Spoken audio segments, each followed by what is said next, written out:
Salut tout le monde et bienvenue dans cette nouvelle revue de presse. Antoine Griezmann semble de plus en plus proche de rester à l'Atlético de Madrid la saison prochaine.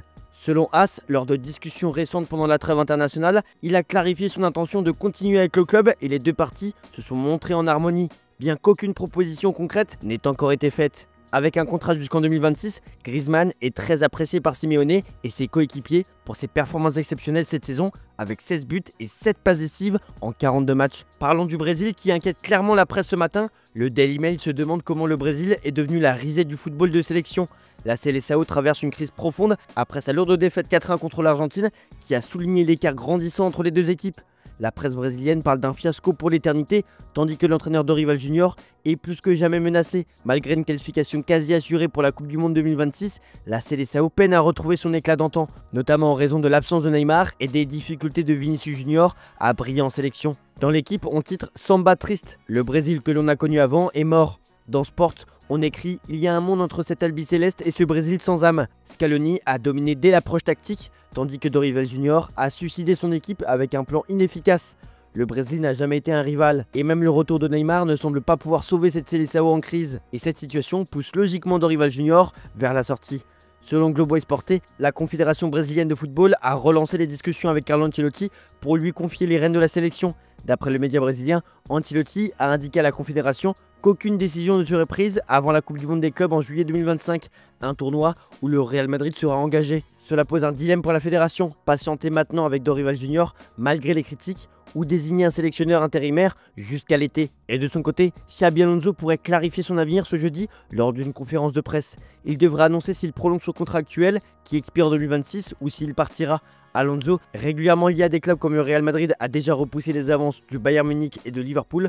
Récemment, il a évoqué la trêve internationale comme un moment pour réfléchir et a été aperçu à Düsseldorf avec sa famille, potentiellement à la recherche d'une maison. Toujours en Espagne, Hansi Flick est en colère, il est indigné comme le titre Sport.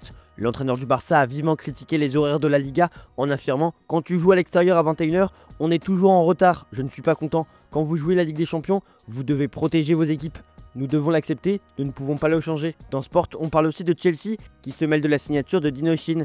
Dino Shin, défenseur de 19 ans à Bournemouth, attire l'attention des plus grands clubs européens. Il va avoir beaucoup d'offres et sa place est en Espagne, a déclaré Justin Kluivert.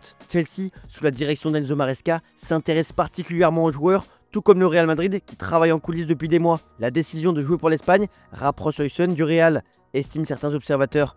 Manchester United, le PSG et le Bayern sont également sur les rangs pour s'attacher ses services. En Angleterre, on parle d'argent. Manchester City et Chelsea pourraient empocher jusqu'à 116 millions d'euros s'ils remportent la Coupe du Monde des clubs cet été aux États-Unis. Le cash prize atteint presque 1 milliard d'euros avec 400 millions destinés à la participation et 368 millions alloués aux performances. La FIFA, en collaboration avec l'Association européenne des clubs, a mis en place un cadre financier pour répartir ses revenus.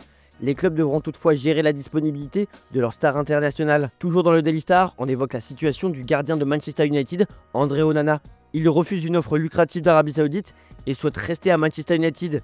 Malgré une saison mouvementée, sa place de gardien titulaire ne semble pas menacée sous les ordres de Ruben Amorim, qui préfère renforcer d'autres postes. Cependant, Manchester United pourrait envisager de le vendre si une offre intéressante arrive.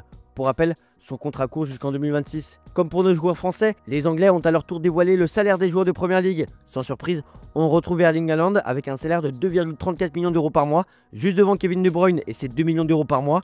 Derrière, on retrouve Casemiro et Mo Salah avec 1,76 millions, puis Rashford et Sterling, tous les deux à 1,64 millions d'euros par mois. Pour les coachs, c'est Pep Guardiola qui est premier du classement avec 1,93 millions d'euros par mois. Il ne se trouve pas dans les premiers de ce classement, Trent Alexander-Arnold pourrait même toucher encore moins. Et tout ça dans le but de signer au Real Madrid. Mais il va devoir prendre une autre décision. Selon le Daily Mail, le Real Madrid et le président du club Florentino Pérez comptent sur Alexander-Arnold pour participer à la Coupe du Monde des clubs.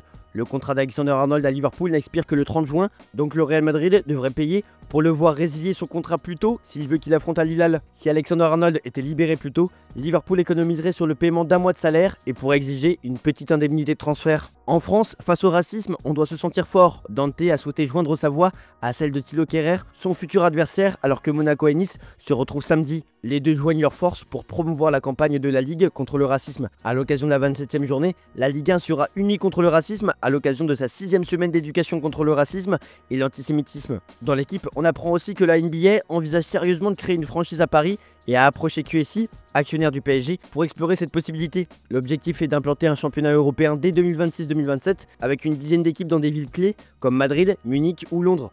Deux options sont sur la table, racheter le Paris Basketball ou créer une nouvelle équipe indépendante. La NBA pousse également le PSG à associer son nom au projet, soutenu par des partenaires comme Arcos et Jordan Brand. Une réunion décisive sur cette expansion est prévue aujourd'hui. À en croire le nouveau complément d'enquête intitulé Pouvoir, Scandale et Gros Sous, les hors-jeux du PSG, est diffusé ce jeudi sur France 2 à 23 h.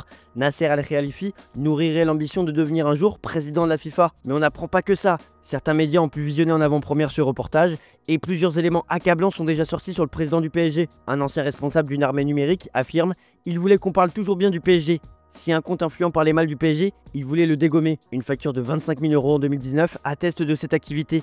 Le réalisateur Fabien Toiti souligne aussi des faux comptes recevaient en direct les ordres du directeur de la com du PSG pour mettre des coups de pression. Enfin, il décrit Al-Khelaifi comme intimidant et méprisant si vous vous opposez à lui. On termine cette page d'actu en France avec Ousmane Dembélé qui a enflammé le FC Barcelone avec une photo.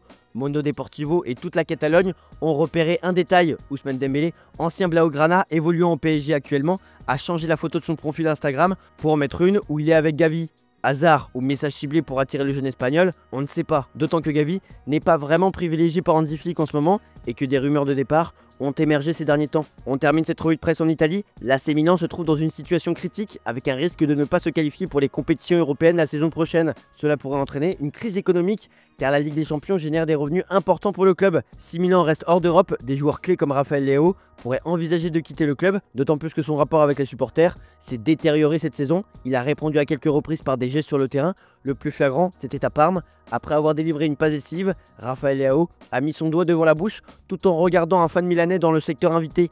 À chaque erreur, San Siro n'hésite pas à le siffler. Par ailleurs, les négociations pour renouveler les contrats de Théo Hernandez et Mike Maignan sont au point mort, ce qui pourrait conduire à leur vente. Les résultats de fin de saison détermineront l'avenir financier et sportif du club. Voilà, c'est tout pour aujourd'hui. Bonne journée à tous. Merci pour votre fidélité. On se retrouve en fin d'après-midi pour le JT Foot Mercato.